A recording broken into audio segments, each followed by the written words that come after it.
This is Eric Rutan of Cannibal Corpse. You are listening to the Scars and Guitars podcast with Andrew McKay Smith. G'day everybody. It is with great joy that I can say that this episode features Paul Ryan.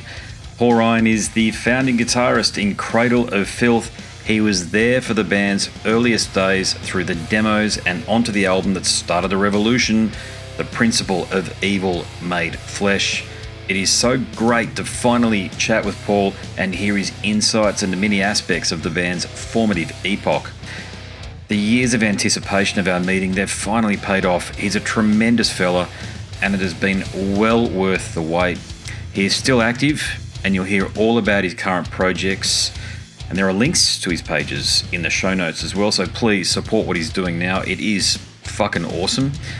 I have a tingle down my spine that this one has actually happened, so here he is, the hidden architect of one of the most important bands in extreme metal, Paul Ryan.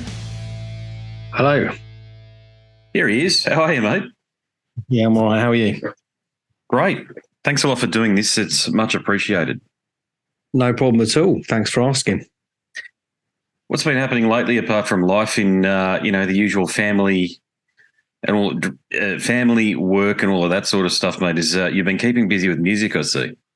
Yeah. I've been doing a few things musically.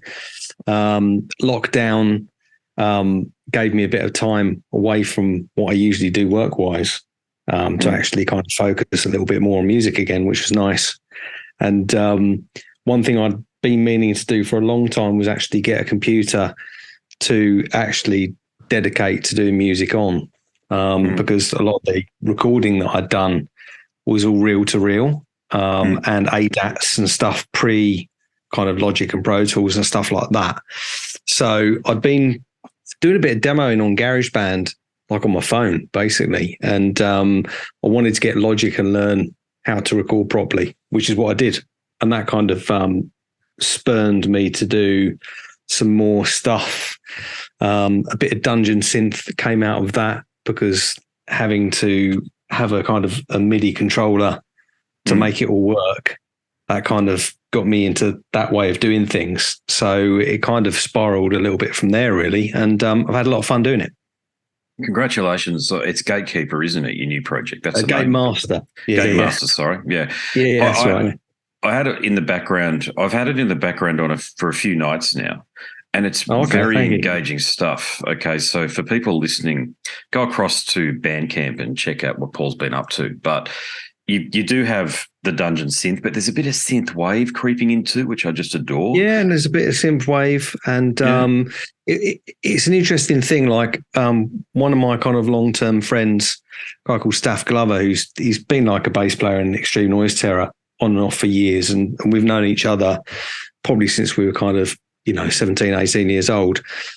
He's a phenomenal kind of bass player and a really great guitar player as well. And we'd been doing a few bits and bobs prior to lockdown just for fun, and we wanted to go in the studio and do some stuff. And essentially, one of the things again what lockdown did is allow me to kind of get back on the drum kit and actually just play some drums properly, because I've had a V drum kit at home for years and kind of mucked around on it and kind of played around on it, but it's really been, it would have been 20 or 30 years that I'd seriously been on a kit and done any real playing. And again, kind of got back on the kit and started practicing again. And we had a few jams like together around at my house, and then we went into a studio, and there was a producer called John Hannon, who sadly passed away, had a really cool old school kind of analog studio, but with Pro Tools and some modern bits of kit as well. And we did a few sessions down there. And essentially what happened is that what we did from those sessions and what I played around with the kind of dungeon synth stuff, that became the project. And again, it gave me the opportunity to do some vocals and to kind of bring it together cohesively under kind of one thing. And that's been great fun. Again, a friend of mine's label wanted to stick a few cassette tapes out. It's like, yeah, cool, if you want to do that. We did, 50 cassettes, which kind of just went straight away. And then he wanted to do a couple of runs of vinyl, which he did. And yeah, we've ended up doing a couple of records and a bunch of vinyl and cassettes, and that's been, again, it's just been good fun. Been nice to kind of reconnect with doing music again. Yeah, and it sounds fantastic. Another thing too, another aspect of what you're doing with Gatemaster is there's some black metal there, some old school black metal. So here's a question for you.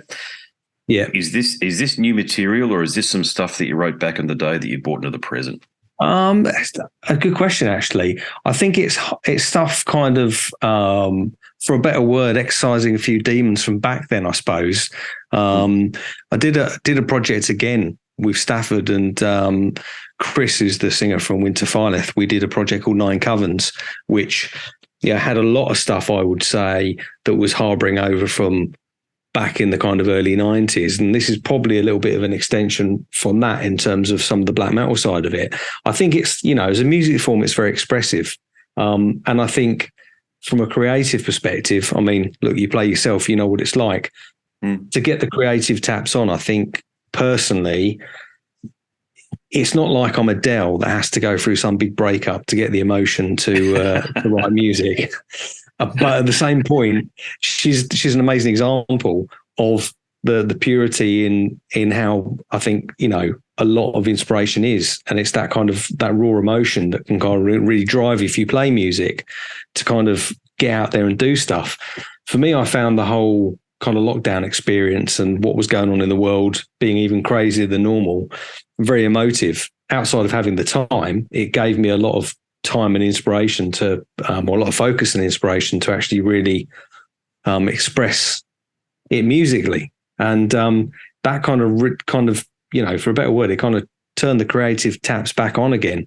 So they hadn't really truly been on. I think a little bit on the Nine Coven stuff, but they hadn't really truly been on since the kind of Cradle days, really.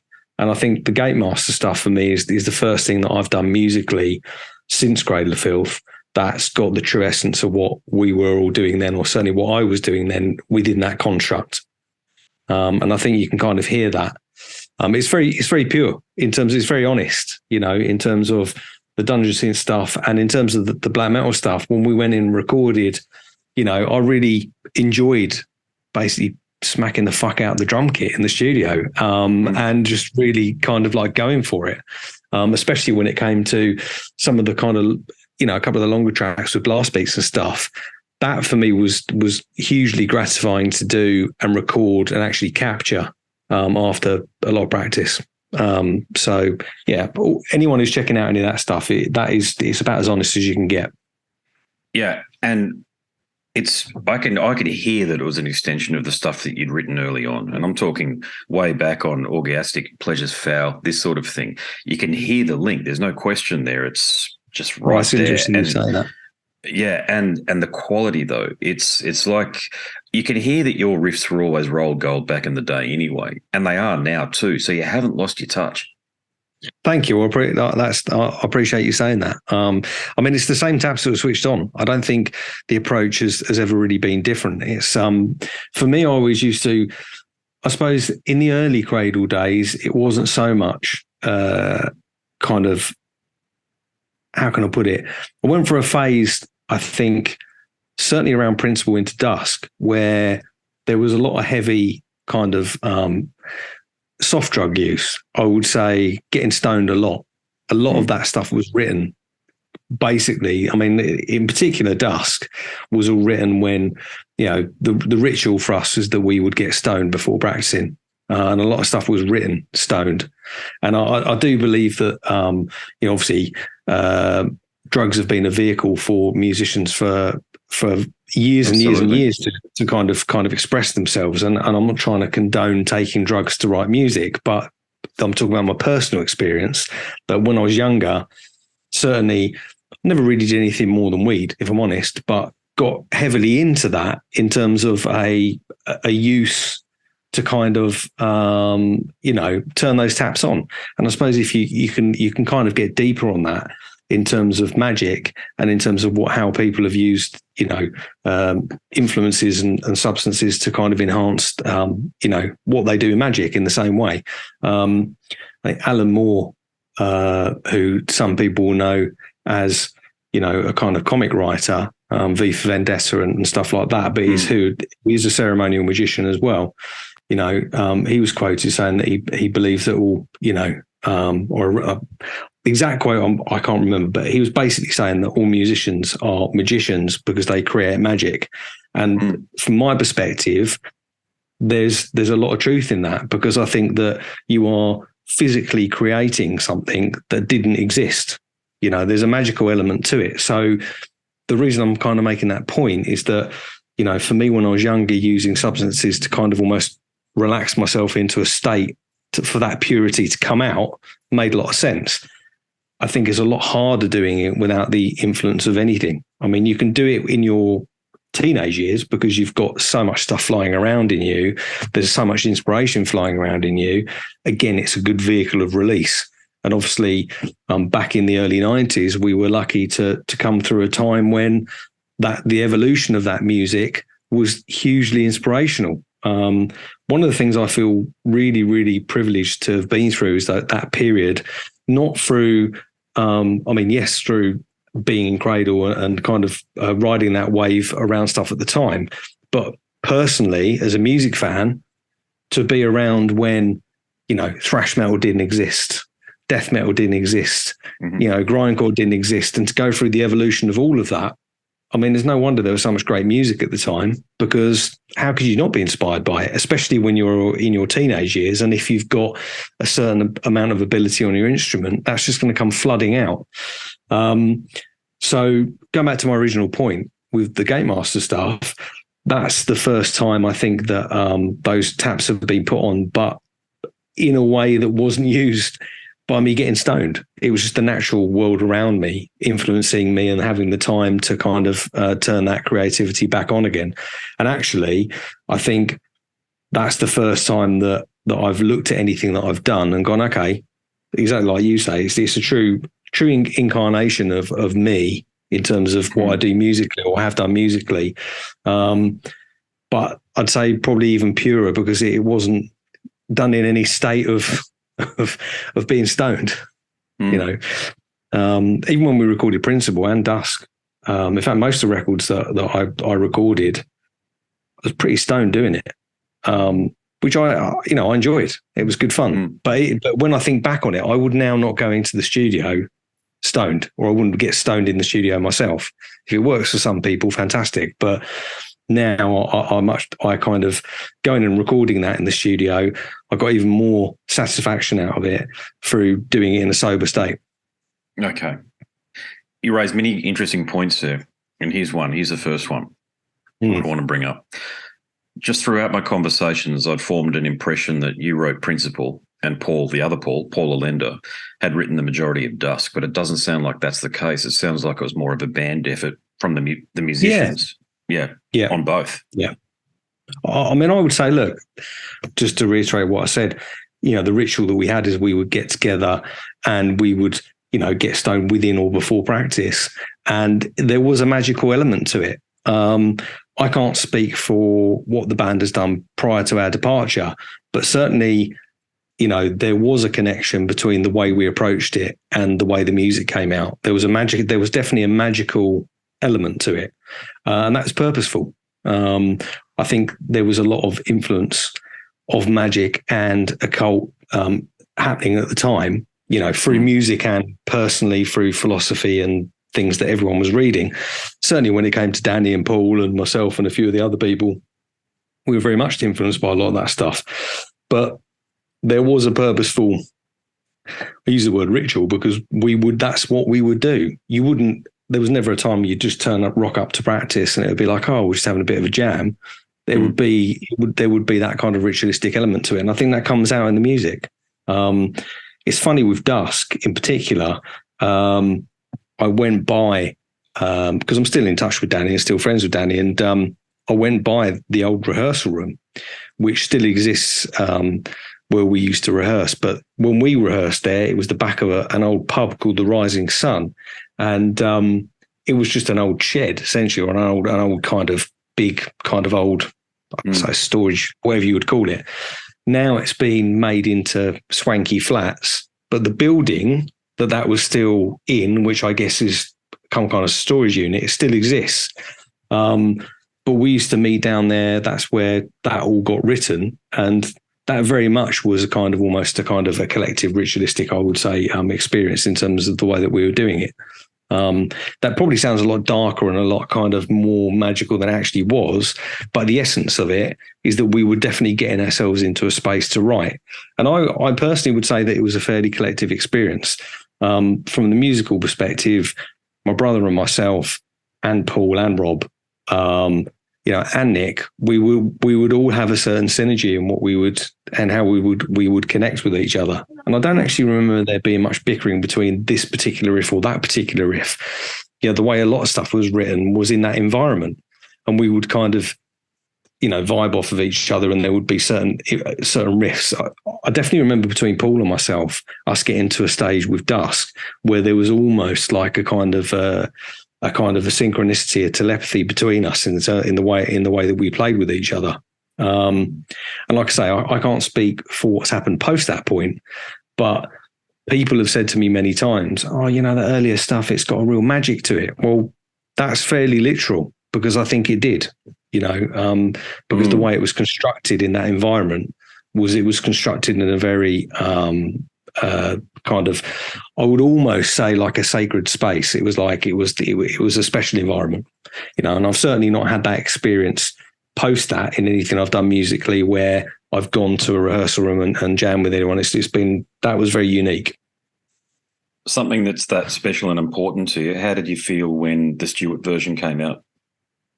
Obviously at the time, you're younger and things are a little bit more dramatic. But at the same point, I kind of understood that things were taking their natural course based upon decisions that we were made. So I never really had too much of an issue with it, really, to be honest. It was lovely to see Dusk and the original Brace come out. Dusk and her original Embrace come out. Sin, yeah. Yeah, original Sin, come out. And then see the original recordings come out. And I actually kind of curated that with Dan and the release, which was, again, really lovely to do that as well. But yeah, I think everything kind of played its part. And again, I've always taken a bit of a pragmatic viewpoint on it. That things are meant to be the way they're meant to be. If you make decisions and if you choose a certain way of a certain path of walking, then you have to accept that things are not going to be within your influence to keep on how they were. Very pragmatic. And I remember talking to your brother, Ben, fantastic fella, by the way. He was very diplomatic about why you guys left. You provided some perspective around it there, though. But can you remember what the catalyst from your view? Can you remember what the catalyst was? I mean, look, I think as you get a bit older, you look back on your younger selves and you say you have a very different viewpoint. And I think that, again, going back to what we were just talking about, there was a lot of emotion involved. There was a lot of there was a real connection between all of us. I think I'd say the short version of it, which again, ironically ended up scoping my life quite dramatically post the band, the business aspect of the music kind of took over, because that can be all consuming. And I think that kind of tarnished the true essence of what we were doing in terms of how we all were. And I think there were a lot of influences around us that were had their own agenda. And I think that kind of sullied, the kind of purity that we had amongst each other. And I always felt like that. I never felt it was a certain individual that was making a decision for X. I could always see that it was the outside influences around people, because obviously what we were creating was a kind of magical thing, and it was connecting with people. And that obviously attracts people around it. That started off a very different journey for me in terms of trying to work out the way the industry worked. Because obviously back then there was no internet, and it was like a very kind of almost like a dark art, the music industry, in terms of the way it operated, very much and so. The characters within it, which, like I say, ironically has kind of shaped a career for me outside of, since I've left the band, in that part of the scene. So yeah, I think there's not really a straight answer to it because there was many things happening at the time. And I think it didn't take too long after leaving the band and going through a fairly similar process in the Blood Divine with people around that things kind of connected in more in terms of what was happening with this at the time. But I would say there was kind of a fairly short period that was all kind of happening. What was my kind of snapshot on it is that we had, when it came to the demos, Dan and I went to school with each other. Essentially, the band was formed. I wouldn't say so much it was our school band, but we met through school and we met as young teenagers. That in itself is a very kind of special period in time for most people. It certainly was for us. And then, that in conjunction with being around the scene at the time and the way things were evolving, I used to really love tape trading, getting all the zines, that side of it again was another element of it that had a real kind of magical element to it. I'll keep using that word because that's the only way I can describe it. It's kind of, as a young teenager, you're getting zines through the post. My daily kind of routine was at my parents' house. There was a post office at the end of the road. I would get cassette tapes through the mail, the zines through the mail, and I'd be furiously taping things and doing whatever else and going to the post office every day. And that side of it as well was very kind of was a driving force behind stuff. And then when things really started to take off, when we did Principle, when all the stuff around that was a really wonderful time. That went into dusk. And it was like the point after dusk is when, going back to what we were just talking about, the outside influences, I think, came into play there. And that kind of sullied what we were doing at the time in terms of our kind of personal connection with each other, And so it's not anything that I've ever really blamed anyone personally for. And certainly none of the people that came in after me, nothing against them whatsoever. Nothing, that's a completely separate thing. In fact, it was very, obviously sad to see Stuart passing, recently. And, I think there's been some fantastic musicians through the band. It's a compliment to us, the level of people that have gone through, because, I think if any old Joe could have just gone in there and played what we were playing, then it would speak for itself. No, I agree. Yeah. You set the bar very high, very early on. And just what you're talking about there with regards to some of the external influences, naming your name, I'll name the names. Neil Harding, or what's his alter ego? Yeah, Frater Nile. Yeah. Is this the Coca-Fana situation or something else? No, not him. Neil was very close with us, and I think he was always very true in spirit in terms of what we were doing. We had a couple of managers at the time that were kind of, I would say, how can I put it, influencing the way things were going, that were older than us, and that should have probably had more responsibility to what we were doing. Neil was always really cool. He was the one who actually found us in terms of signing the band. And, he was a kind of, an influence within the kind of circle of how we were. And I haven't spoken to him for a long time, but periodically I've always bumped into Neil over the years, and it's always been wonderful to see him. Uh-huh. And when you're talking about some managerial types who maybe are applying undue influence, would this influence be around where publishing dollars are directed, this sort of thing? Well, I just think the business in general, I think I see it now with what I do, sometimes, especially when it comes to, I say that it's a different world now because you've got the internet, you can click on and find out what's going on anytime you want. Back then, I think there was a certain duty of care when it came to people in the industry, when it comes to younger bands, because you have got a position of influence and control, and you're in a position of trust, because you attain knowledge that other people don't and can't easily attain themselves. So, as diplomatic as I can, because I'm not going to be on here slandering anyone. There was a couple of characters that were around us that I think got in the way of the equilibrium between the band. And that came from the business aspect of it coming into it.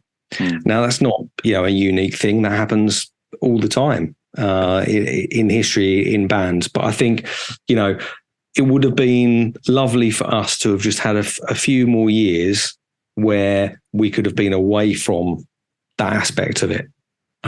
Because I think it was blowing up at the time, that all happened very quickly. And I, in the position that I work in now with my kind of job, I take it very seriously of having that duty of care around people that I work with, and being a trusted person that they can actually have a conversation with that's going to give an honest opinion and have their best interest at heart. And that's something that comes from that time of having gone through the other experience of being around people that in hindsight probably didn't have my best interest at heart, or maybe they thought they did, but there was other agendas in play, who knows? But ultimately, we were not guided through the best route into what we should have probably done. But that was just the way things used to be back then a lot of the time. And it was pot luck who you came across in terms of in terms of the experience that you had. From my conversations with many musicians recently, it still is potluck, unfortunately. And to your exact point there, the folly of youth means that even with the internet, you tend to trust people that are older than you. They've got more life experience. Yeah. And when they talk with authority, you go, oh, what you're saying must be the fact of the matter. Okay, we'll go along with that. Absolutely. I mean, it's like, look, the music industry and outside of the music industry back in those times was a murky place. I'd like to think it's less murky now. Overall, you're still going to get people involved that have their own agendas, of course. But it's one of the things that I've really enjoyed working professionally as I do in the industry is, working with younger bands or any musicians, and having that position of trust and knowing that I can that I'm doing a good thing with it. Something else. Can you confirm you're the bloke that it's from your imagination, the band name, Cradle of Filth? It's your baby, so to speak. Well, it's an interesting one. It actually came from a jacket. Basically, it was, and I'm not sure what Danny's recollection on this was, but there was a punk that was around in Ipswich, and my memory of it is that he had an Icons of Filth jacket, and it came from that. And it was actually Danny, in all fairness, that I think probably landed on the name, but collectively we were discussing it. In the same way, the infamous Jesus T-shirt, we were all kind of collectively discussing that. That was actually on the lawn of Niall's house, that we were all sitting down one sunny summer's day trying to think of the most offensive thing that we could to put on a T-shirt, because we'd had "Fuck Your God" and seen the reaction from that at shows, and we were like, how can we get the most offensive thing that we're doing? And it's actually, where we all come from. Mission accomplished, by the way. Part of the world. Where I come from in Essex, it's actually quite an Essex. It's actually ironically quite an Essex thing in terms of like the way it's like, Jesus is it's like, it's a very it's very regional from where we come from in terms of the way that is culturally. But we were generally just trying to think of the most offensive thing that we could think of. Seemed to do the trick. Definitely. And I only spoke to Nigel Wingrove recently, another fantastic fella. Did you have a lot to do with, I know he came up with the art and a lot of the visuals, he and Chris Bell, independently, but selecting those images. Okay, that was one of the questions that I couldn't quite, it wasn't clear, because we're talking about it is 30 years ago now. But was it you? Was it you, or was it Danny that was saying, we want this image and we want this image and we're going to put No, again, I think, credit where credit's due with Dan. He had a kind of vision in terms of the artistic side of it, which we're all very supportive of. And yes, we all discussed it, but it's a bit like, you see the image for principle. It's like, what do we think of this? It's like, well, it's amazing. We want to use it, But, Danny's always had a very clear vision in terms of the actual image what's been happening with the band. And, you know, in the early days, in terms of the demo times of it, it was like, essentially I led all the music and Danny led all the kind of the other side of stuff, you know, when it comes to the lyrics and the everything else, the imagery, and that was the way we tended to kind of work it. I think it was a kind of early incarnation really of what I ended up doing post the band, is because between Danny and myself, we used to initially deal with a lot of the business side of it, although it wasn't really business, but in terms of the actual physical working of it. If you see some of those old flyers, it's still got Danny's old address on it, and, you know, making checks payable to my name, you know, as a teenager, of like £1.50 for a demo, you know. Fortunately, I was too young to be paying any tax at the time, but there you go. Yeah. So you, just from a comment that you made there, those early demos, those subterranean demos, Invoking the Unclean, you wrote the music. So we understand what's been firmly established throughout the chats is that Danny isn't a musician, so he doesn't write the music and he relies on the musician. So that's why this is the part that I think people are really interested in. Invoking the Unclean, effectively, they were riffs that came from your bedroom. Yeah, completely. But at the same point, Danny and I would sit down. It's like, Danny, again, I can't speak post leaving the band, but although he can't physically write music in terms of, or didn't get stuck in and writing the music, again, got a clear vision on it. It's like, you know, we'd be like kind of, this kind of riff and this kind of riff, and yeah, that'd be cool with this kind of lyric. It was a kind of a fairly collective thing when it came down to that side of it. Okay. There's a big jump from Invoking the Unclean to Orgiastic Pleasures Foul. It's a bit like when Metallica went from Kill 'Em All to Ride the Lightning. So did you intentionally start what's the word, woodshedding? I think it might be, the riffs with the band. Is that when it started going from the bedroom into the rehearsal studio? Yeah, well, I think it was just, again, natural evolution. I mean, I think we did Invoking the Unclean must have been 15 or 16, you know, and then Orgiastic Pleasures Foul was the same kind of period. So, you know, you're even as a player, you know, at that particular time, you know, the only kind of black metal that we were listening to was, you know, unbeknownst to us, really, was Bathory and Celtic Frost, because that was the only and it wasn't even termed as black metal then, by the way. Yeah. You know, it was like avant-garde thrash. You know, it was a very, very interesting back in the time, because the term black metal didn't even come around from Venom. I know I might have hordes of people say to me, "Oh, what are you talking about?" But yes, they did the album black metal. But from my understanding of it back at the time, no one was turning around to me and going, "Oh yeah, it was Venom, black metal, Venom, black metal." It wasn't like that. It was like they were obscure thrash in the same way that Celtic Frost and Bathory were like obscure thrash. You know, the general kind of black metal term for me only started to come with the second wave of black metal bands. They're the ones that really embraced it and kind of ran with it. So in terms of the point that we're talking about, in terms of the playing, biggest influence on me at the time was probably Deicide. And a lot of that stuff, the Hoffman brothers in particular, you know, that style of guitar playing, the Amon demos I had because we used to tape trade. But that first Deicide album completely blew my mind. You know, that was like, in terms of the guitar playing, we used to actually, you know, sit around and get drunk, and then I think Danny on one of his stereos had like a microphone, and we used to play that first Deicide album. And when we were drunk, kind of take turns in kind of like screaming along to the music and just, you know, like you do when you're teenagers, air guitar playing and headbanging when I used to have hair.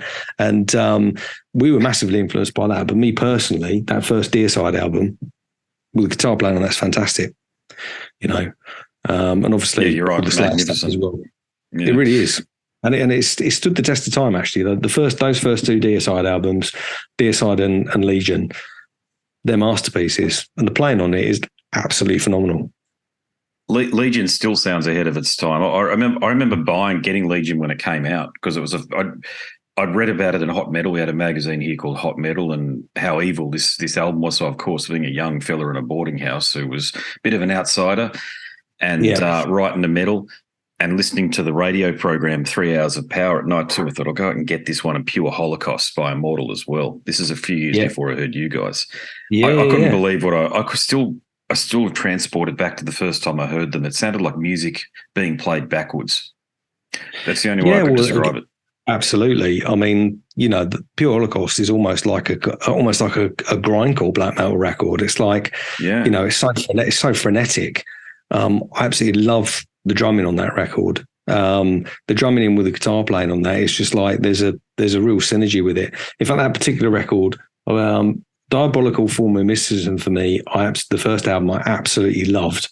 I think that encaptured a lot of that real spirit that was around at the time, that real allure. But particularly with Pure Holocaust, I can remember playing the tape of that in my car and just being like, holy fuck, this is off the hook. And I know Immortal have ended up becoming a bit of a kind of cliche, or a bit of a kind of almost a kind of parody of themselves, which I think is a bit of a shame, because the earlier stuff in particular was fucking fantastic, in terms of the true spirit of it.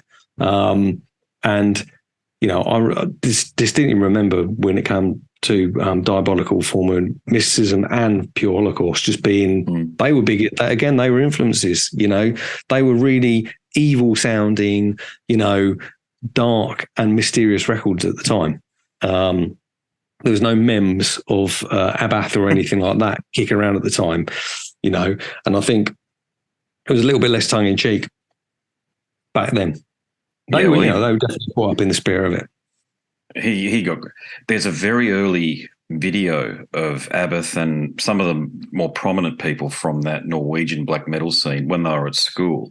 And Abath is whatever his real name is. I can't pronounce it anyway. Sorry, my Norwegian listeners. But he's on stage and he's doing this hamming it up thing. That guy was born to be on stage.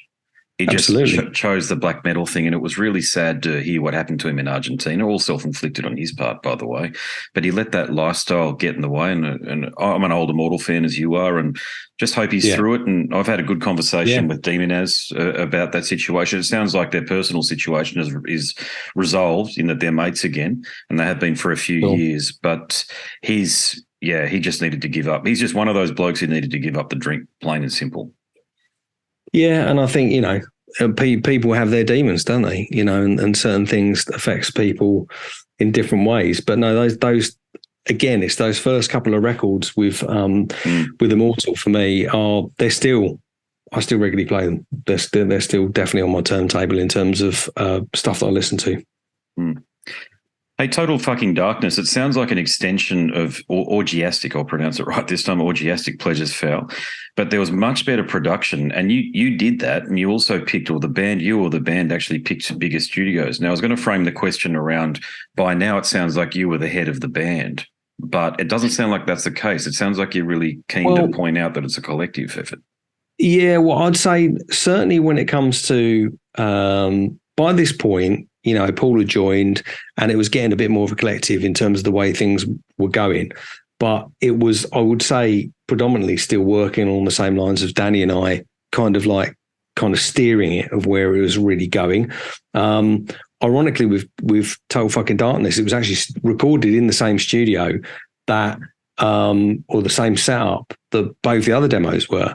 But by this point, rather than a 4-track recorder, I think he'd gone to an 8-track, or rather than an 8-track, he'd gone to 24-track. Whichever way it was, he had a little bit better equipment, but it was still essentially recorded on a tape to tape, well, not even a tape to tape, but like a kind of porter studio in a caravan with some mics in a field. So the production quality of it was extremely basic. And I think, but again, just captured a certain thing by that point. I think my brother's influence was a bit more in there in terms of the keyboards by that point. And I think we were just, it was the kind of prequel to what we did with Principle, but also, a big part of that, kind of history is that post Orgiastic Pleasures Foul, we'd signed some shitty deal independently with Tombstone Records, and they put us in the studio. We recorded the whole record. They then didn't pay for it, and any of the kind of diehard fans or people that know the history of it will know this by now, but there was actually a whole record recorded before Principle. But because at the time, reel-to-reel tapes were so expensive, the studio was like, well, if they're not going to get paid for, we're going to wipe them. This is Goetia or Goetta or Goetia, yeah. Goetia, and we really obviously wanted to get the tapes, but none of us had any money, and our parents at the time were supportive. But £1,000 back then for these tapes was, I don't know, it was a lot of money, and we essentially didn't have it, and they wiped it. The only singular recording that we had from it was a tape that we got, and when Danny and I curated the Total Fucking Darkness vinyl release, Niall had the original tape of that Danny had lent him, and so we were fortunate to be able to put that on that release, and it's the only existing track from that. But in hindsight, it would have been great, because that first record was a real mixture by that point of kind of death metal and some of the not black metal influences, but the kind of more symphonic keyboard influences that had come in with my brother. But essentially, from that record not happening, we were at a juncture point of, do we keep doing it?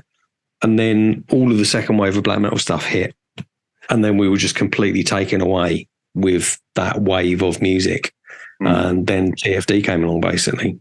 And obviously, you got Black Goddess Rises on there, which was on Principle. So that was the kind of the window into what was to come from that record. So essentially, all of the riffs, everything else aside, all of the riffs are from your imagination, from Invoking the Unclean through to Orgiastic Pleasures Foul, Total Fucking Darkness, and the majority of the Principle of Evil Made Flesh. Well, I'd say from my own personal perspective, it was like the first two demos was predominantly Dan and I. Total Fucking Darkness was a bit more Paul Under and Ben, and Rob obviously had a bit of influence on that as well. And then when it came into Principle, there was a kind of throw over from that, and it probably kept in the same kind of vein. I would say that, it was when Dusk came along that I'd say Paul's influence was probably a little bit more, and Rob's influence was a little bit more, and then Nick's influence was in there as well, and we were kind of much more of a collective. Principle, stuff before it, predominantly Danny and I, but TFD and Principle, there was more influence from Paul and Rob and my brother in terms of that side of it. Okay, gotcha, cool. The fans so out there, it was the natural evolution of it. And by the way, that wasn't anyone being precious. It was just naturally how that kind of evolved at the time, and that all felt fairly natural in the way that progressed. No, that's cool. I might seem like I'm labouring some of the questions, but I just want to get to the bottom of some of this stuff here, because I think it is important because of the band's overall impact and your impact, Paul. I mean, you've been this hidden master for decades now. People are aware of your existence through liner notes on a CD, but this may be the first long-form conversation where some of these things are being I think it is the only time that we've had an opportunity, really, as the fans, to really understand your take and your perspective on a very, very important period of time for the band, not just the band, but for black metal and extreme metal. Okay, well, it's kind of you to say, and look, I appreciate that. I have been asked, many times over the years to kind of comment on stuff, and I 99.9% of the time refrain from doing so, mainly because, I don't have an issue with it. But I think there's a lot of misinformation out there, and it's not something that I really want to kind of like get involved with too much. But, basically, I respect to what you're doing with the podcast. Thank you. I've had my eye on that for a little while, and I think you're doing a fantastic job with it. And seeing the progression of it, it's just, again, going back to what we were originally talking about in the beginning, I have a slightly kind of philosophical kind of viewpoint on these things. Things I think organically have to feel right for me. And at this particular point, when we started speaking, I was like, it feels timing wise with everything that's going on, it feels probably right to have this conversation. And I'm, delighted to have it with you. But yes, this is the first time that I've ever really spoken to anyone about anything in that period, in depth, with any kind of insight, because you care about it, and I think you've got some listeners that do care about it. So I'm always happy to kind of talk about that. And it just kind of feels right. It's in the right environment and in the right context as well. Because I think when I've been asked to talk about stuff in the past, I've got the read on it that it's fairly sensationalist. And it's like, I'm not trying to kind of stir up any shit with anyone. I just, I'm happy to talk about stuff genuinely, but I've got no interest in stirring up shit in the past. I'm still friends with all the people that were in the band, and I have nothing against them. I still see and speak with Danny. I still see Nick around at festivals and different stuff. So, and obviously I see my brother all the time, but he's my brother. So it has to be done in the right way, taken in the right context, because I think that it's very easy when it comes to talking about the past in any band for it to be taken out of context and for it to be taken in the wrong way. Yeah, I've had a real bee in my bonnet just lately. I've been one of those things, you get these things sort of build some momentum, but I've been really annoyed at the metal mastheads, Metal Hammer, Decibel, this sort of thing. I grew up with Terrorizer and Metal Maniacs, which to me are still the most outstanding metal publications that ever existed. Yeah. The ones that are around right now, okay, you don't have to be a genius to work out that they're motivated by hits and clicks, advertising revenues. So the more salacious, the more scandalous, if you like, the blabbermouthing, if you like, of these mastheads, I think has been disgusting. But that you and Stuart and your brother and Paul Allender, and correct me if I'm wrong, that these people haven't tried to reach out to you for some long form 17-page deep dive into this aspect of one of the most important bands in extreme metal history. I found I feel is disgusting, but it does open up this avenue for me.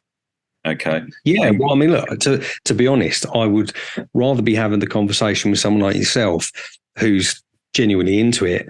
And for, the listeners that you have that are also genuinely into it and interested, than doing it for any kind of publicity side of it.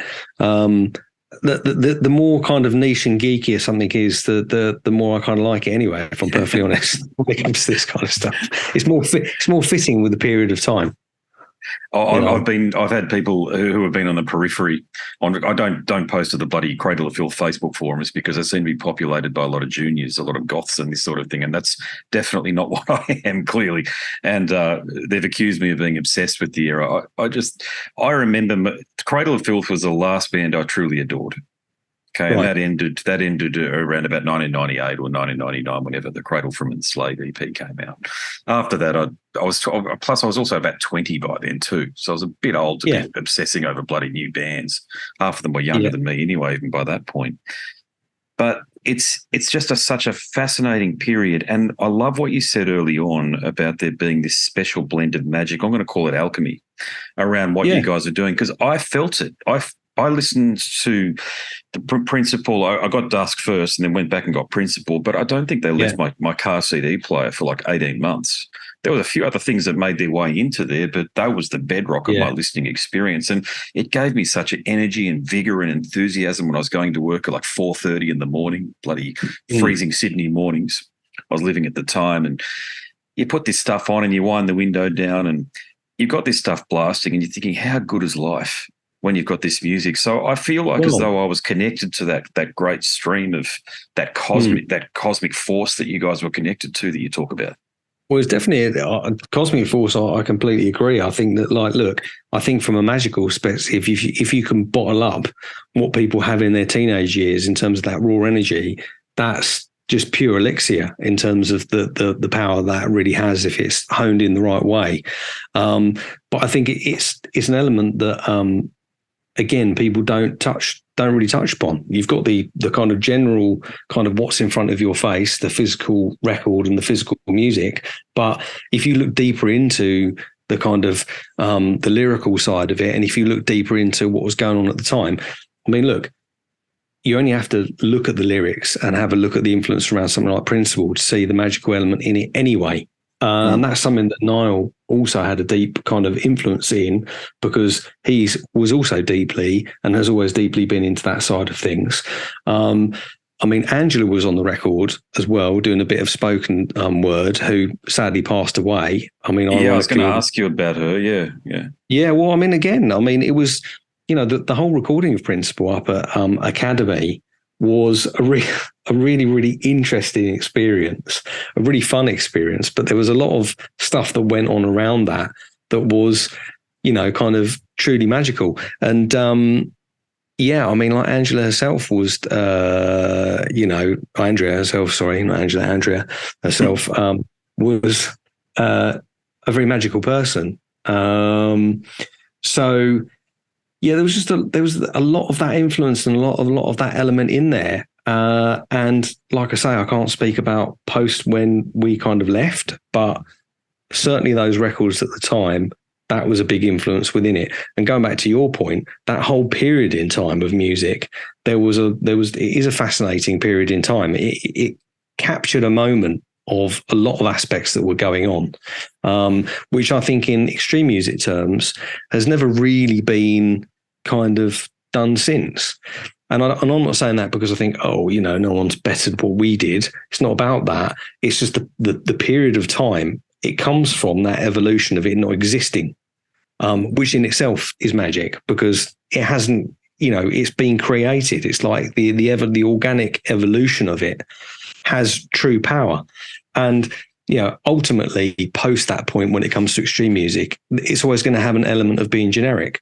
And I'm not saying people can't write original music, but when it comes to the DNA of a certain genre, a certain style, that can never be recreated again in the same fashion. I'm obsessed with early Napalm Death. I love all the early Napalm Death records, and the same thing. I would say that the four of Shan Embry and Lee and Mickey and Bill together, and what they did carried the same vibe. It was like there was a moment of absolute pure magic with what they were doing. Enslavement, Scum, I think, was obviously collated in lots of different kind of periods of different period, different people involved. But enslavement's like another principle, or principle and enslavement share one common thread in terms of you had people at a certain age of a certain time just doing what they did, and that kind of purity really coming out in the music, and you can hear it.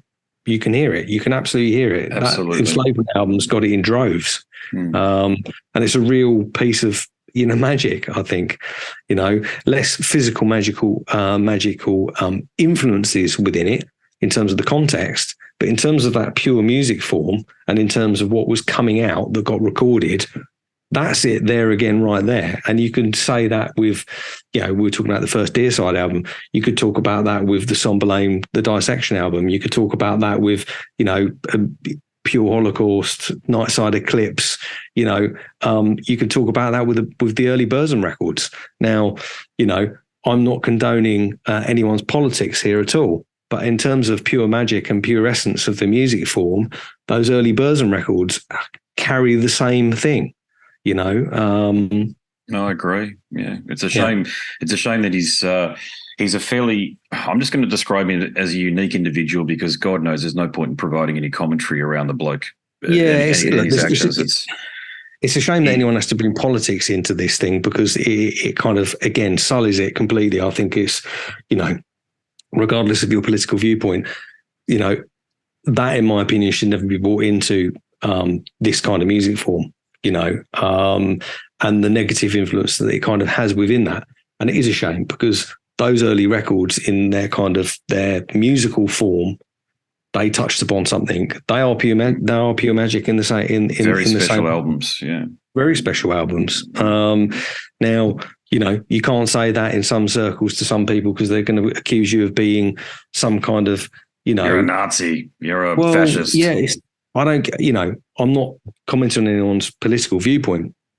We're talking about the essence of magic within music, and I'm bringing that up in that context and that context only, in terms of the thread that you can see when people of a certain age, of a certain period in time, as in those times, you could just hear it all coming out. You could hear that kind of almost pure magic coming out in the way people were recording music and the way it was being done. I mean, Python, again, who was recording a lot of those records, he's a kind of a genius.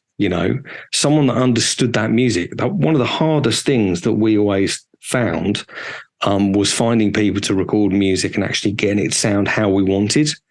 And again, I don't have to tell you this because you play, and I think it's a little bit different these days because it's actually really hard to get a certain aesthetic these days.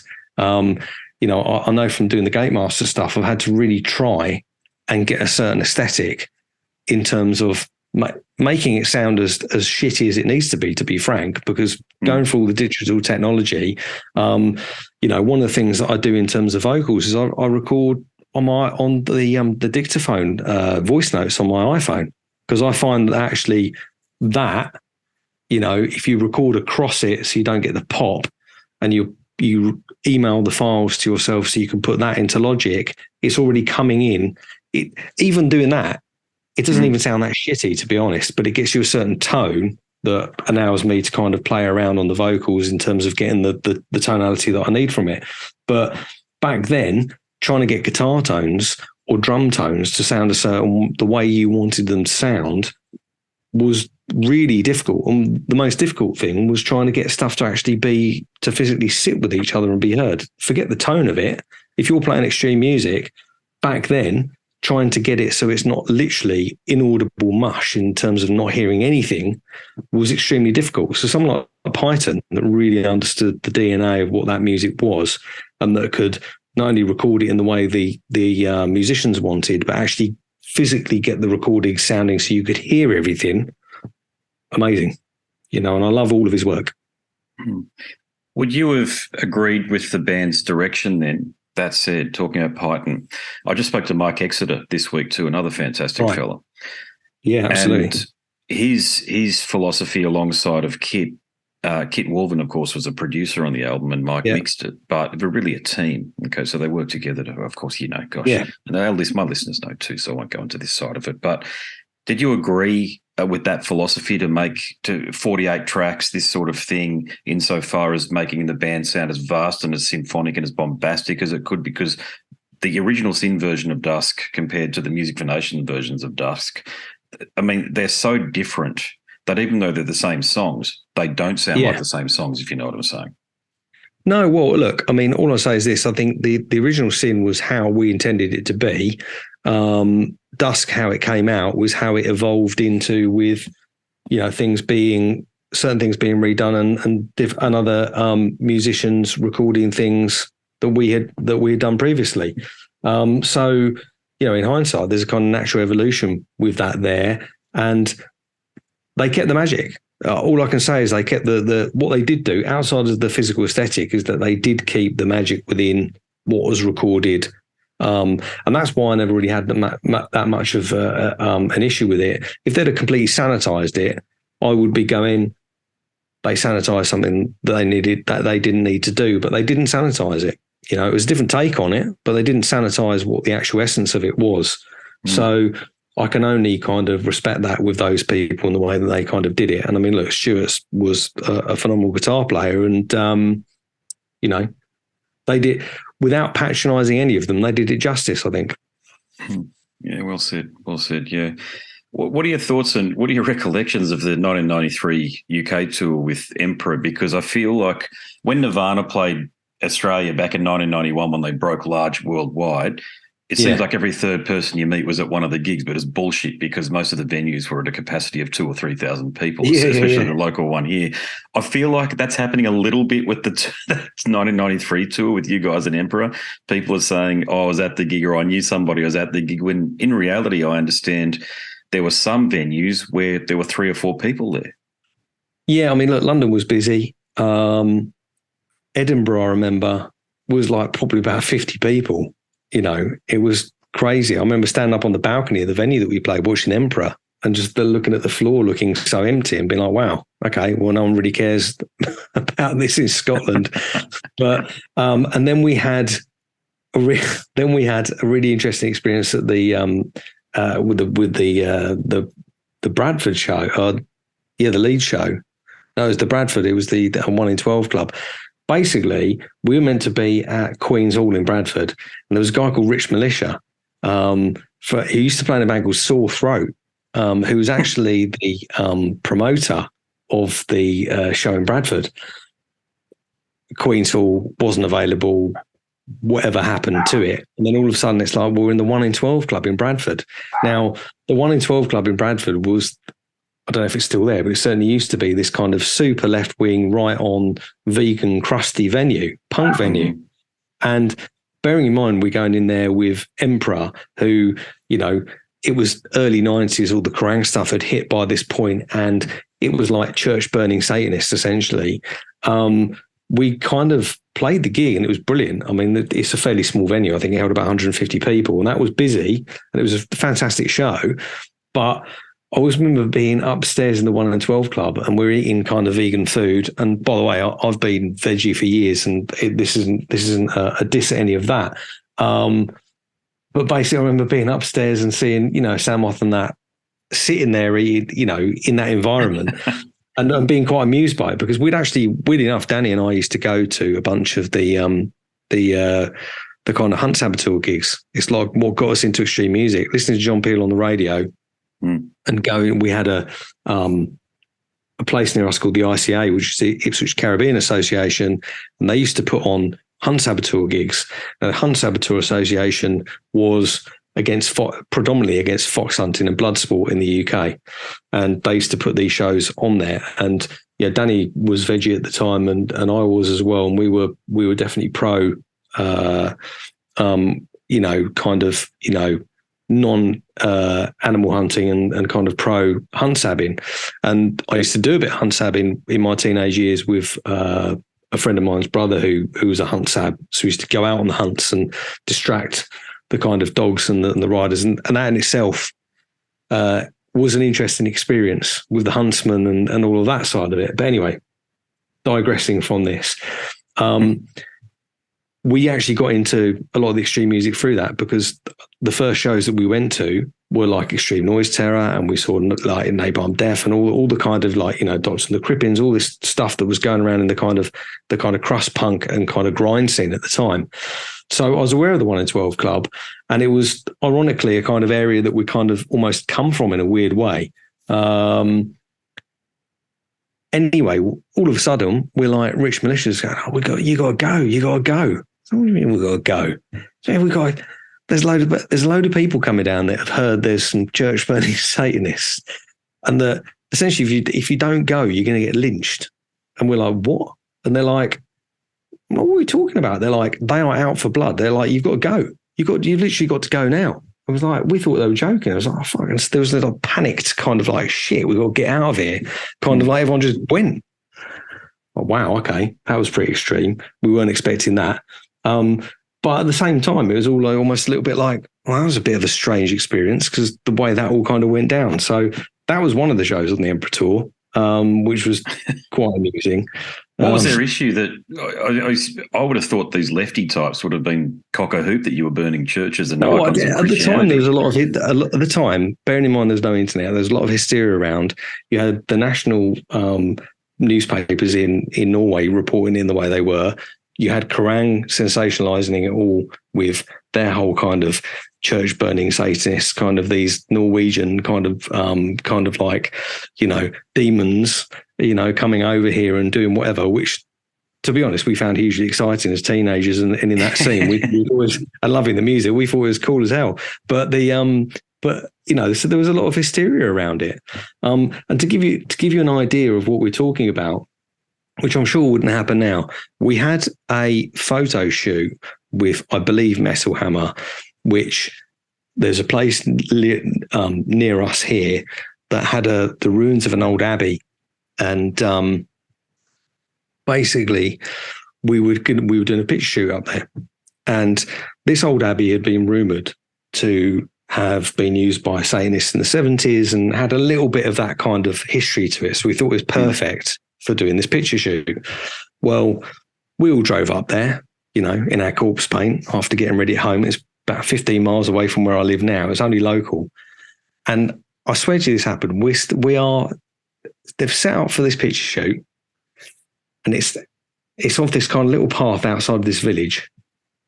And someone says, who are all those people over there? And we're like, it's bit weird. What's going on there? And then someone said, oh, well, we're going to have to go. I was like, what? It's like, look at that field over there. Coming over the field were people with dogs and sticks and pickaxe handles. And I mean, it was something out of a film. A Hammer horror film, yeah. We're like, what the fuck is going on here? But basically, it's the same shit. They had heard there was like some black metal Satanists taking pictures up at this ruin. And essentially, the local people and villagers were out to kind of essentially, do whatever. And we were just like, is this for real or what? But that was the vibe back then. You've got to understand, it's like back then it was like, oh, okay, well, church burning Satanists in our local community, they must exist, which is pretty absurd. But two, okay, what's the best way to deal with that? Okay, well, we're going to arm ourselves and go and beat them into a pulp. I mean, it's completely mental, really, when you think about it. But that actually happened. So that was just how things were at the time, which is probably why a lot of the Norwegian side of it got the publicity that it did in the first place. I'd say internationally, obviously what they were doing was very extreme, but what I mean is the actual general kind of euphoria around it is because it's almost like, oh God, there's the church burning Satanists, our children aren't safe. It's like, in context, it's a bunch of teenagers getting very influenced by certain things and taking things to an extreme, which only teenagers would probably do. And in hindsight, I think as adults now, if you ask any of them about it, they'd probably give you a pretty interesting viewpoint on it. But, it certainly wasn't a bunch of, church burning kind of like demons out to kind of terrorize the actual greater community, which I think the kind of the general euphoria came from. There's hysteria. But what an amazing story. I wonder why the story hasn't come to light before, because, I mean, that's the publicity that you gain, particularly being a British band and having these villagers scared stiff that their children were going to be effectively, you guys are vampires or satanic demons or what have you. Yeah, it's just one of those things that I remember that has never really come up. Well, certainly never heard it come out, but it was almost like, that was just really weird. And by the way, it happened really quickly. It wasn't something that was like a prolonged scenario. It was like we literally went up there, got set up, and it's like, oh shit, that's it. But I can remember driving away out of there fairly near to them, and we're like, what the hell is going on? Now memories does embellish things to a point. It might have been 10 or 15 people rather than, the hordes of people that have listened to this might think it was. But even so, it was like, I don't think they were coming up to us, to have a quiet word. They were armed. It's like, I wonder, going back, and if you could ask them at the time, okay, so when you meet these young men, meaning you guys, what do you think you're going to do? Well, you're not going to... I don't know. Well, I think it's that whole kind of almost Witchfinder General vibe, isn't it? I don't know. Yeah. It's like... That's what I'm thinking, the Hammer horror thing. Yeah, it's completely bizarre. I mean, personally speaking, if I had any issues as people in their situation, I'd probably just call the police. It's like, Absolutely. Yeah. A real concern. I think the last thing on my mind was like, I'm going to arm myself with a pickaxe handle and a dog and go up there and sort this out. It's completely mental, but there you go. It's very interesting, the context of this conversation I have with, I've got daughters 8 and 10 years of age, and I talk to some of their parents, and most people just know me as a normal bloke. And then when they go a bit deeper after a few drinks, say, yeah, I interview all these bands. And they're like, oh, you interview all these devil bands and stuff. So hang on a sec, these are regular people. It's just a creative artifact goes in this direction. And then I said, okay, so let me put a scenario to you. I say to them, Cardi B has a song out called Wet Ass Pussy at the moment, which is using primary colours in the video, which is solely aimed at girls, not even teenagers, girls. Yeah. Okay. What's worse? I mean, I grew up listening to satanic music and I loved it, and it gave me a lot of, it was inspiring. I'm Catholic, I'm Christian, still in my day to day, but I listen to this music. It's very inspiring for me. But this wet ass pussy thing, you want to talk about real Satanism and real fucking evil. Okay. Sexualizing young girls. Okay, through these fucking awful videos, it's what's worse.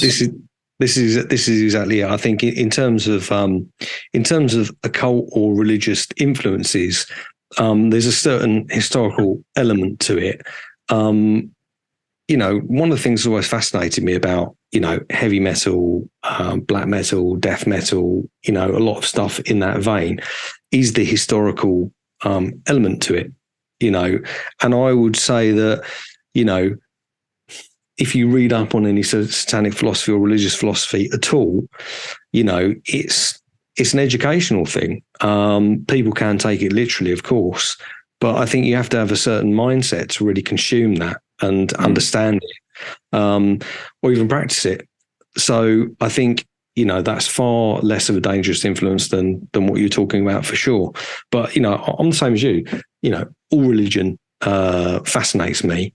I'm not, even though my music history has been down a certain path, I'm open to all sorts of influences. I mean, look, anything. I love folk horror. I love anything, obviously, to do with the occult. I love anything to do with religion, full stop.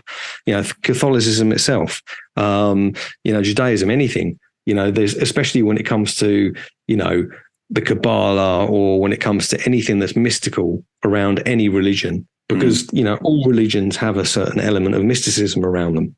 And it's a bigger conversation than music, but personally speaking, it's like, the fact that, man, for a want or a term, has manipulated religion for their purpose of war and everything else over the historical age.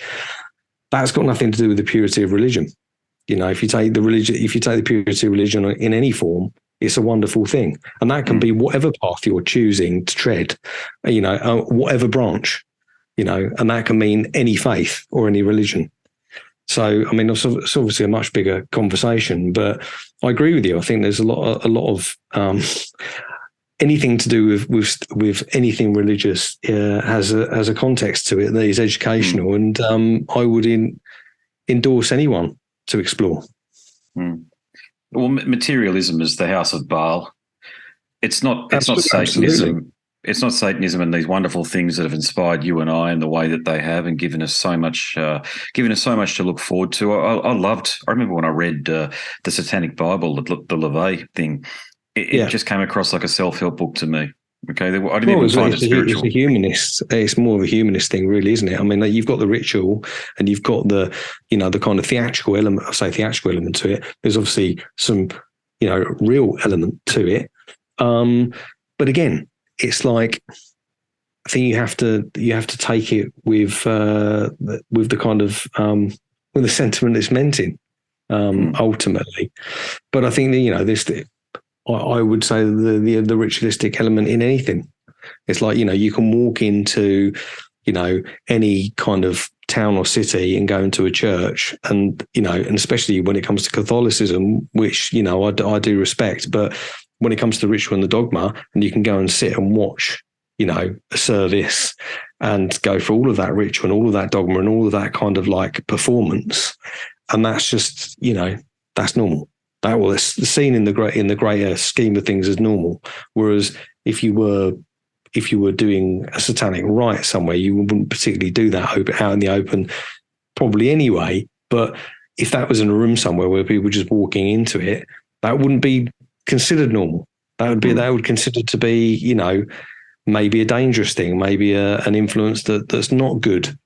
But that's because, ultimately the construct that we live in is predominantly, we're in the UK, less so now, but predominantly being a Christian kind of society. So, you've got the historical element of things influencing things in a certain way. I think we're a bit more of a cultural hodgepodge than we were even 10 or 15 years ago.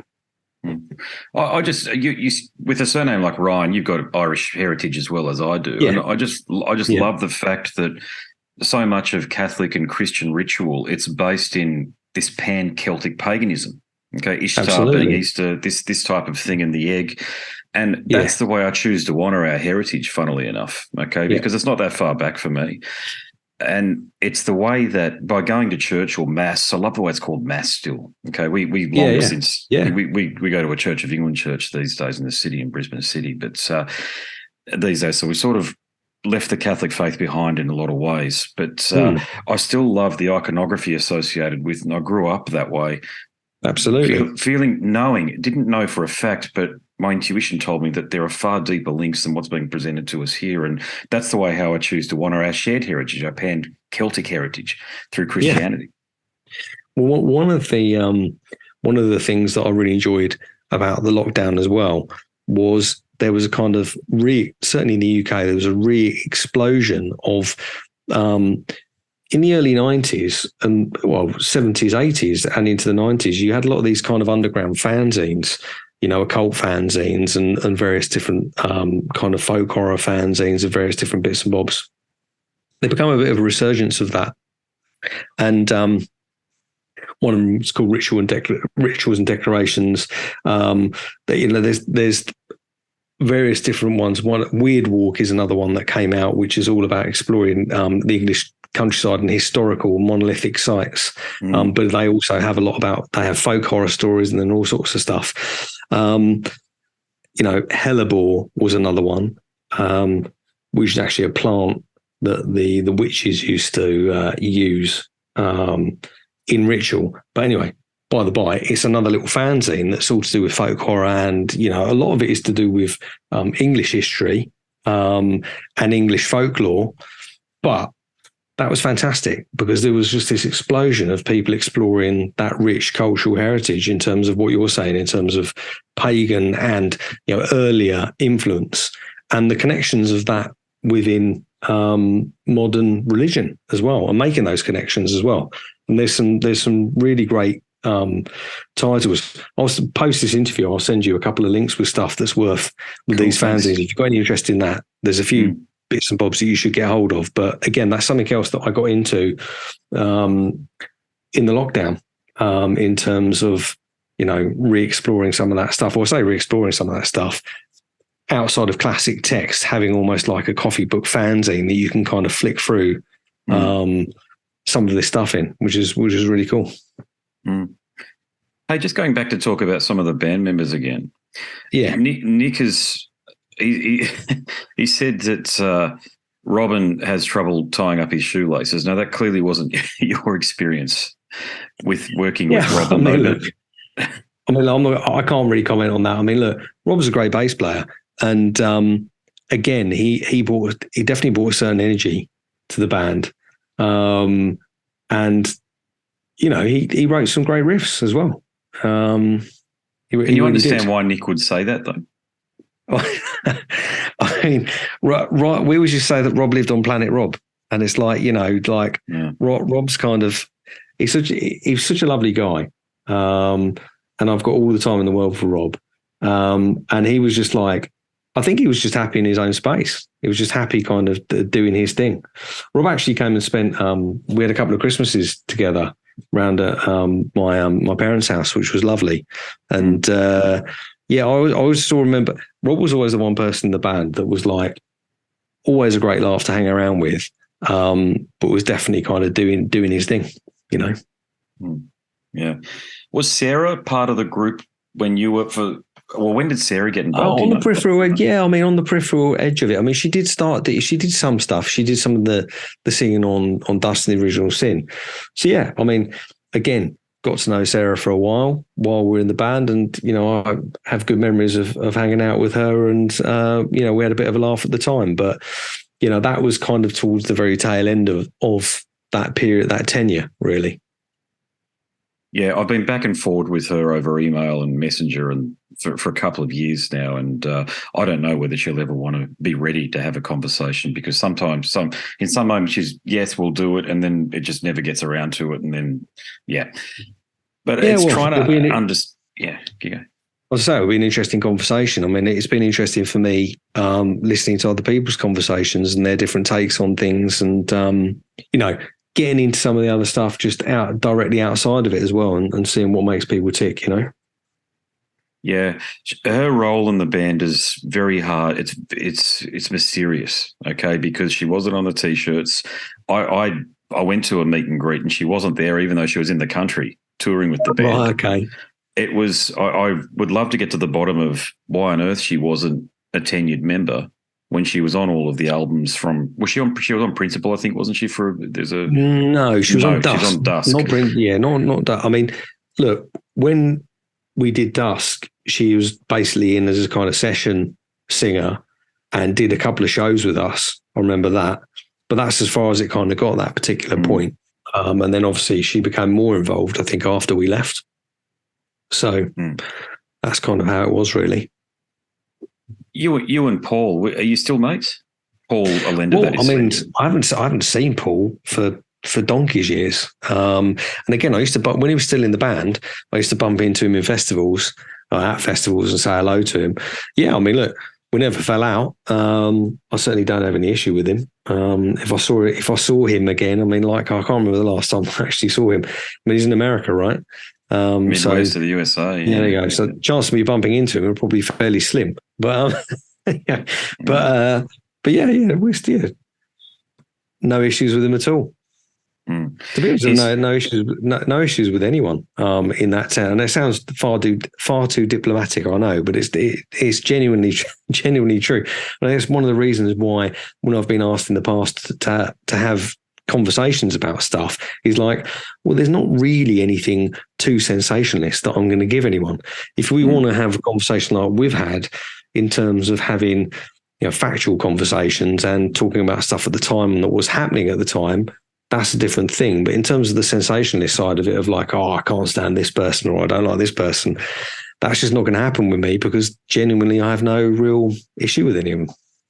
It sounds like you and your brother have been raised right not to hold on to resentment, though, because you're both giving me a very similar vibe around this. I'll say this, things can get very emotional when you're in and out of a band when you're younger, but I think you have a very realistic grasp of the past of what's kind of gone on as you get a bit older for a start. But I think I made reference to you earlier about that it became very clear to us when we went on to do the Blood Divine and went through not too dissimilar kind of experience in terms of navigating the industry side of things, that we kind of, a few things I think connected in. But by that point, it was not really in a position where, well, personally, I was not going to kind of go knocking on the door to go back, and things kind of moved on. And then with me personally, I ended up kind of essentially falling into the industry, and that side of my kind of life took off. So that kind of just took me on a completely different trajectory. And ironically, I ended up then seeing people and bumping into people at gigs and festivals that I was involved with, but that was in an entirely different situation. Was there ever a discussion about you coming in when Stuart left? So Paul came in, but John wasn't a writer, you see, and didn't actually play on. Yeah, no, I mean, we didn't really have any conversations at all about that. And there's not really been any kind of conversations since that point, to be honest. Look, there's certain anniversaries coming up. I think there's like the 30th anniversary of Principle coming up next year in 24. And, never say never. Yeah, fingers crossed on that point. It's very interesting to hear that you were an integral part of the reminting of Dusk, the original Sin version, whereas Danny went it alone with Cruelty. This is back when Stuart was still alive, and he didn't involve Stuart, Nick, or Les Smith in that. Well, Danny and I, in the same way that I was saying about Paul, I hadn't seen Danny, and I kept bumping into Danny at festivals. And then I kind of reconnected with him properly. And just, look, Danny and I have a connection. We went to school with each other and known each other since we were like, 14, 15 years old. And I think if you have been to school with somebody, and I think shared the experiences that we did through those early teenage into late teenage years, there's a certain bond there that's not really going to kind of go away. It's just, we always reminisce when we talk about stuff because they were genuinely very enjoyable times. Most of the time, Danny and I text about the darts or the snooker these days, or football, because that's essentially what we're into. There might be the odd thing that goes on there, but we were only texting literally a couple of weeks ago about the darts when it was on TV. So that's as rock and roll as it gets. You talked a little bit about the work you're doing now, but can you go into some detail on that insofar as your day-to-day? Yeah, I mean, look, ultimately, I don't want to kind of go into it too much because we're talking about a very different time on this conversation. But essentially what happened when I left the band is I, thought I was going to be taking a little bit of time off. I did the Blood Divine stuff, and then after that kind of fell apart, I was going to be taking a little bit of time out, basically, and ended up by default promoting some shows, which I ended up having an actual adaptation for. And what transpired out of that is I ended up getting a job in my local music venue as a programmer, and having a series of successful shows there. And then I ended up going up to London and getting a job with the Mean Fiddler, working as a national promoter, based out of the Astoria in London. And at that point, I was doing national tours. And MySpace had come around at that particular point. And the short version of it is that I kind of came across and recognised the signs of the kind of a scene of bands coming through, which I was fortunate enough to kind of grab a bunch of and promote a bunch of.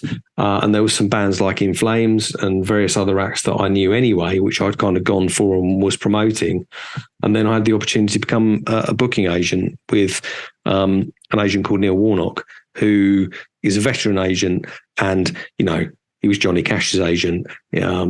He's like Dolly Parton's agent. He was Motorhead's agent, Deep Purple's agent.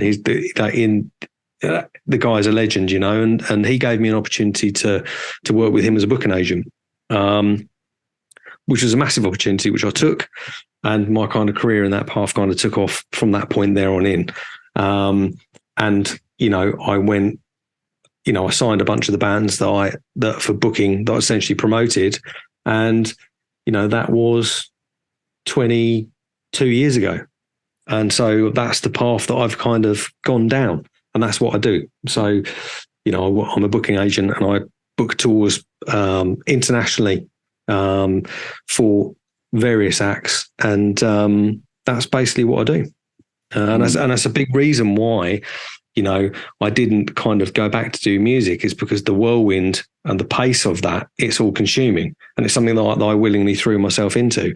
And I'd say that the kind of the lockdowns were a kind of an enforced break for most people from the world, but certainly me from my career, it was an enforced break, but then opened up a bunch of time for me to kind of re-explore, what we're talking about originally in terms of music and getting a little bit more involved again with something creative, because it had really been the first opportunity that I'd had in that time to really do it or want to do it, because ultimately my focus was purely on the career.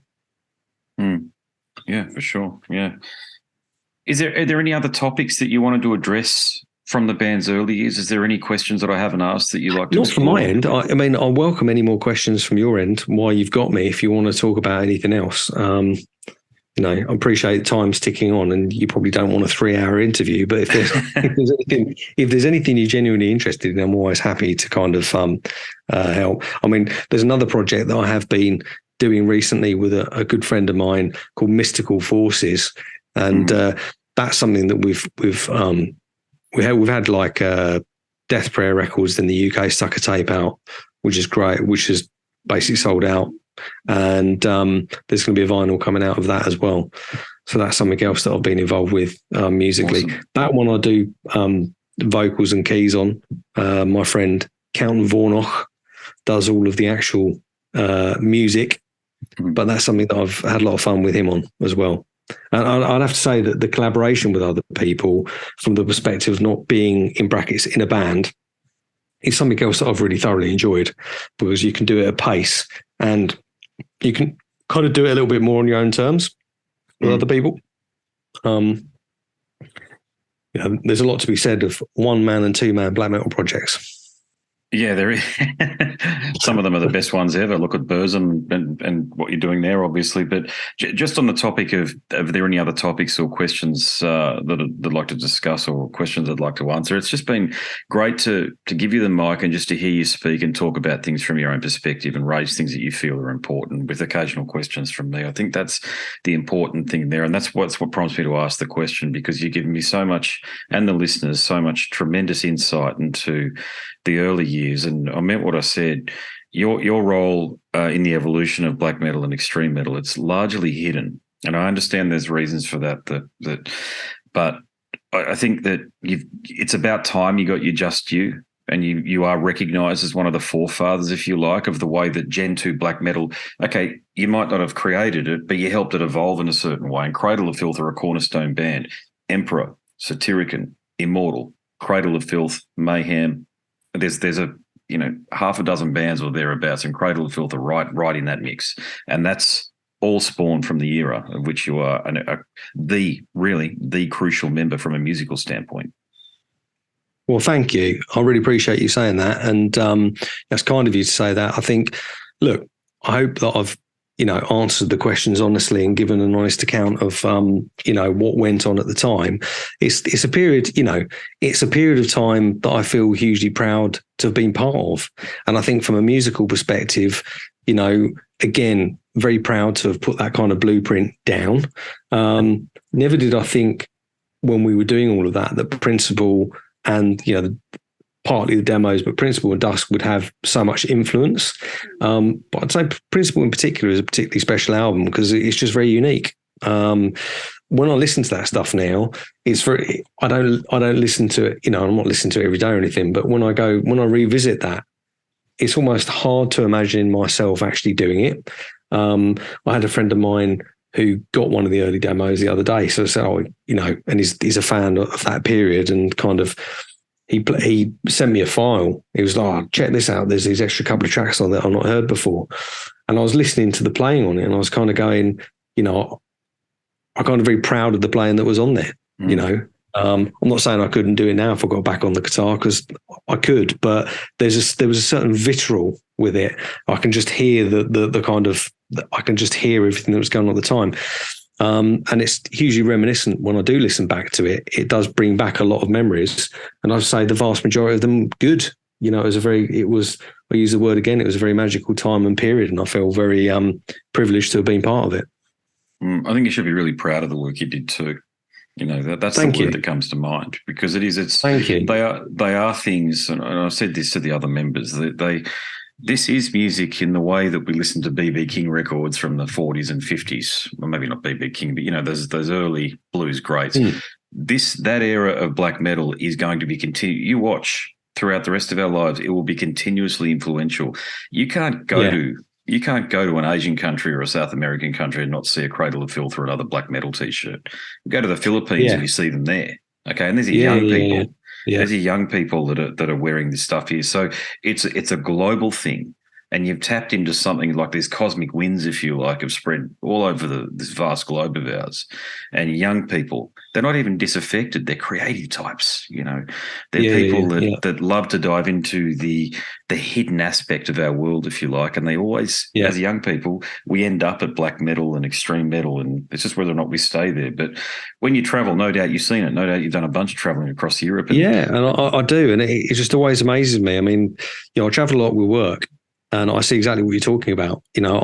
Quite often I will be in a city somewhere where I've travelled for a show or travelled to go and see people for meetings or whatever, and I will be walking around, and I see the T-shirts, and I see Principle T-shirts quite a lot, and that never ceases to amaze me and put a smile on my face, if I'm perfectly honest.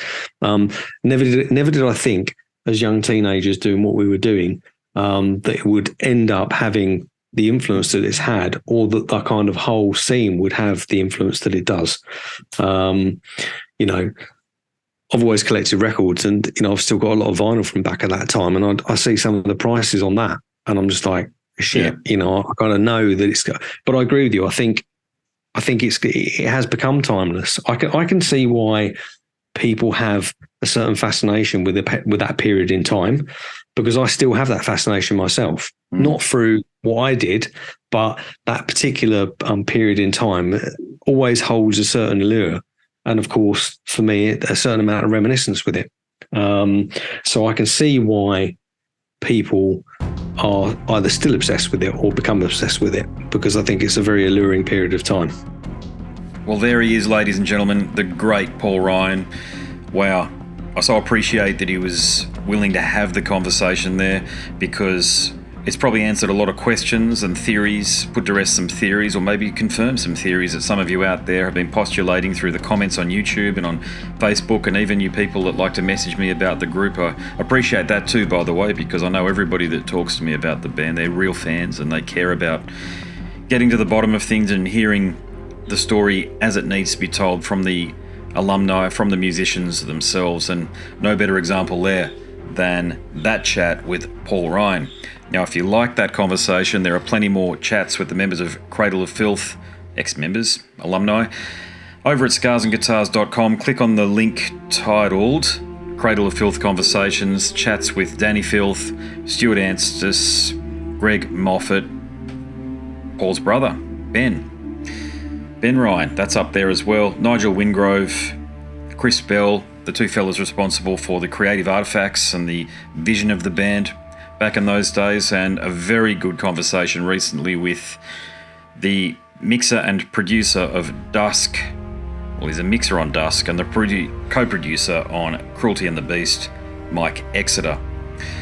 If you like, there are actually a lot more chats too. I don't just do Cradle of Filth. If you're new to what it is that I do, I highly doubt that. Most of the people are pretty invested so far, but chats with other members of extreme metal bands, Morbid Angel, Vader, Satyricon, Emperor, had a few chats with Ishan, so many more. Just search via Spotify for the full list, because the website's only been going for a couple of years and I've been doing this for 5 years or so, but there are plenty of chats that are available on the website. And if you like listening, maybe you like reading too. I bet you do, because I've written a book, Scars and Guitars Volume 1, Conversations from the World of Heavy Metal and Beyond. Click the link on the banner on the website and you'll be taken to a marketplace of your choice. And you can download a sample, and if you do complete the purchase, hit me up, because I want to thank you personally. And on that note, there's some more information to share with you to entice you into checking out the book. But before we get to that, I'm going to bid you a fond farewell. My name is Andrew Mackay-Smith, and I'm the host of the Scars and Guitars podcast. It's a very goodbye for now. This is Eric Rattan of Cannibal Corpse. You are listening to the Scars and Guitars podcast with Andrew Mackay-Smith. I've been the host of the Scars and Guitars podcast since 2017. The first musician I interviewed for the show was David Vincent from Morbid Angel, and things have just snowballed from there. In all, I've posted almost 650 podcast episodes featuring conversations with many of the leading lights of rock, heavy metal, and beyond. It just got to a point where I thought, I need to write a book about all this, so that's exactly what I did. In Scars and Guitars Volume 1, you'll read a heap of deep reveals and commentary, such as Des Fafara talking about Coal Chamber and why the band will never return. You know, if you're a band just starting out, you need to hear me. Do not start a band with partners. Ever. Yeah, wise words, sage advice, mate, for anybody. Don't ever, because I can't go do Coal Chamber right now unless I get others involved. Phil Anselmo talks about the episode in his career which gives him the greatest sense of accomplishment. I think the staying power of the fans and the staying power of the songs, you know, whether it's Pantera, Down, or Superjoint, the fans remember the songs. Alex Skolnick from Testament confirms that, yes, playing the guitar in Ozzy's band is anything but an ordinary gig. Will Silent Oz from Dimmu Borgir write a book? Pa from Sabaton gives advice to people who want to start a band. Look at the team around you, look at the bandmates. If the guys want to be on the stage, then it's all cool. If the guys want to be backstage, then it's not going to be cool. Current and former members of Cradle of Filth discuss the band's seminal 90s material. Read about the reaction to George Lynch and Mark from Suicide Silence's comments when they throw shade at then President Donald Trump. We have this idiotic monster, you know, this egotistical, self-aggrandizing, complete piece of shit in there. I just can't understand how we've gotten to this place. And yeah, we kicked a hornet's nest with Sepultura. Percussive overlord Gene Hoglan talks about recording with Chuck Schuldiner. Chuck was always, he was very open-minded, and he was into having his musicians that were playing with him just reach out for the best stuff that they had. Phil Campbell from Motorhead discusses what it takes to get sober. John Five answers his critics who dismiss his tenure with Marilyn Manson. You know, my name is John Five, and Manson gave me that name, and I had some of the best years of my life in that band and learned a lot. And we get the lowdown on Trey Exagtoth from those who would know, including his mother. All across Scars and Guitars Volume 1, there are moments of tension, relief, tragedy, exhilaration, and throughout it all, you'll obtain insight that I believe no one else has managed to obtain from many of your favourite artists. So treat yourself. Scars and Guitars Volume 1 is currently available as an ebook with a print edition on the horizon. Follow the links attached and download a sample.